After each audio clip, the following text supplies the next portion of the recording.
All right, welcome to Hannity. It was a nail-biter to the finish, but in the end, the UConn Huskies defeated Kentucky's Wildcats 60-54 in the NCAA National Championship game last night. But what happened off the court after the game is getting just as much attention. Back in Connecticut, fans celebrated on campus by wreaking havoc. According to a university spokesman, windows and streetlights were smashed. Police there arrested 35 people. 20 of them were UConn students.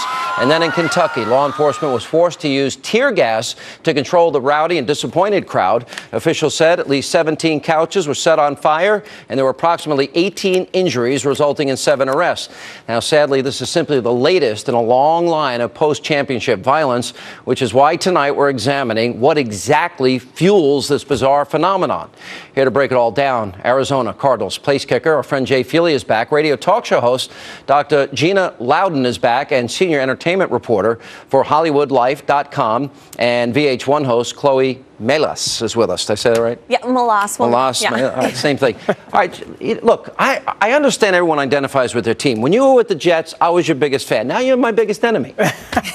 We all identify with our sports teams, and we care deeply about how they do. Why always the violence? It happens again and again after a game. Well, we love our sports and we celebrate them, but we need to celebrate them in the right way. I think part of it is this entitlement mentality that we're bringing kids up with a lack of accountability. Yeah. They don't feel like the rules apply to them, and we kind of tell them that in college. The college itself is inherently narcissistic, and we breed this mentality that no one can tell you right or wrong. There are no moral absolutes, and so that creates a volatile mix. Chloe, you went to Auburn. My wife graduated from Alabama. All right. Well, I'm a War Eagle fan here.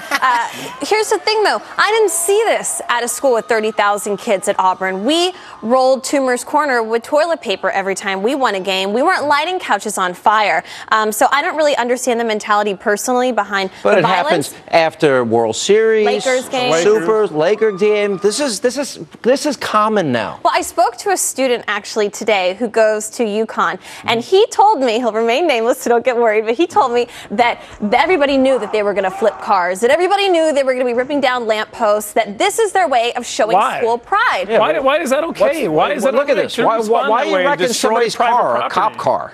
Well, I spoke to actually a psychologist today named Dr. Carol Lieberman, and she told me that the reason is that if you were to do this just by yourself, Sean, you would get in trouble. But when you are with thousands of people, you say it's thousands against one. I am not going to get caught for doing this. Right. And it has to do with adrenaline and feeling pride. Right. Dr. Loudon, you deal with this. Tell us, what's the psychology behind that? Yeah, people want to say, well, there's something different about this generation. This generation has just degenerated. The brains must be different to engage in this mob mentality. The difference is that we have taken God out of schools. We've taken personal responsibility out of life. These kids do have an entitlement mentality. So the culture's changed. The culture's changed. But more than anything, they have no wheelhouse to go into to understand what honorable behavior even is. That's a thing of the past. When there are no rights and wrongs, when there are no absolutes, when you can't tell a person, no, that's wrong. Moral relativism. They're told whatever I choose to do, whether it's drugs or drinking or sex, I make that decision, so it's okay. Yeah. So they feel like they can do anything they want to anybody. Yeah, but we did this whole series on spring break, and it's the same thing going on there. I mean, but this is by design, Sean. This is exactly what this government wants. The government has the answer. How do you blame the government? I mean, I'll tell you isn't it really the kids? I'll tell you how. But the government has sent a clear message. First of all, that everyone's entitled to everything and everybody gets a trophy. So clearly, the answer to this really is that we just outlaw winning. I blame the parents. I do too. Because the bottom line is, my assistant Michaela literally told me that at Penn State, everything we showed on spring break was every Thursday, every Friday, and every Saturday and Sunday night. Was that the same? I went to Michigan. Michigan's a very liberal campus. We won a national championship my senior year in 1997. We didn't see this, but my kids, I have 4 kids, you have 5 kids. I would be distraught if my kids engaged in that kind of behavior. And I would be up there kicking their butt. I don't have kids. Me too. I'm with you. I would be upset as well. I don't have kids. I would be upset too. But here's the thing, though, guys. People are drinking at these games, and people are going out afterwards and just having so much fun. And they think that this is good fun, but it's not. It's harmful, and they're hurting their school that they love and that they have pride for. So it actually doesn't make much sense if they were to think about it in a normal mindset. But these people, the kids knew that this was going to happen. happen. It was premeditated. This student told me that everybody was talking about the fact that if we win, we're going to flip over cars. And burn them and put them on fire. But they don't think about it. And the reason they don't think about it is because they think somebody owes them something. The man, the rich guy. And it'll just come out of the rich guy's pocket if they go ahead and destroy this right now. So there's no sense of responsibility. This is also nothing new, though. You see, adult men acting like this after the Lakers win, where people are lighting couches on fire in California after the UCSB games.